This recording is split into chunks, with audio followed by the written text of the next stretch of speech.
Guys, അത് കുട്ടിയുടെ ഒരു സ്നാക്ക് റെസിപ്പി കണ്ടാലോ? ഉരുളൻകിഴങ്ങും ക്യാരറ്റും തൊലി കളഞ്ഞ് വേവിക്കാനായിട്ട് വെക്കാം. അതിൻ്റെ ഒപ്പം തന്നെ ഞാൻ ചിക്കനും ഉപ്പും മഞ്ഞൾപ്പൊടിയും തിരുമ്മി അതിൻ്റെ ഒപ്പം വേവിക്കാനായിട്ട് വെച്ചിട്ടുണ്ട് കേട്ടോ.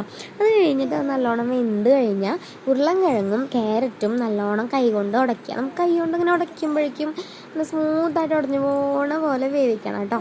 അത് നല്ലോണം കൂട്ടി കുഴച്ച് കഴിയുമ്പോൾ അതിലൊരു ഇച്ചിരി ഉപ്പും ഒരു തുണ്ട് കുരുമുളക് പൊടിയും ആഡ് ചെയ്ത് മിക്സ് ചെയ്ത് കൊടുക്കാം. എന്നിട്ട് നമ്മൾ മാറ്റി വെച്ച ചിക്കൻ, ഇവിടെ കറണ്ട് ഇല്ലാത്തതുകൊണ്ട് ഞാൻ മിക്സിയിലിട്ട് അടിച്ചില്ല, മിക്സിയിലിട്ട് അടിച്ച് വേണമെങ്കിൽ ചേർക്കാം, അല്ലാണ്ട് കൈയൊങ്ങി നല്ലോണം കൈകൊണ്ട് ഉടച്ചിട്ട് അതിൻ്റെ ഒപ്പം ചിക്കനും ചേർത്ത് മിക്സ് ചെയ്ത് വെക്കുക.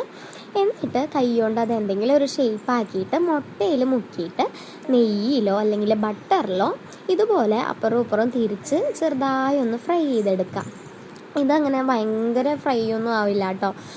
നമ്മുടെ മക്കൾക്ക് കഴിക്കാൻ പറ്റുന്ന പോലെ തന്നെ നല്ല നല്ല സ്മൂത്തായിട്ടാണ് ഇതാവുള്ളൂ. അപ്പോൾ ഇത് നിങ്ങളുണ്ടാക്കി ഒന്ന് നിങ്ങളുടെ കുട്ടികൾക്കൊന്ന് കൊടുത്ത് നോക്കി നോക്കൂ. നല്ലൊരു സ്നാക്കാണ് കേട്ടോ.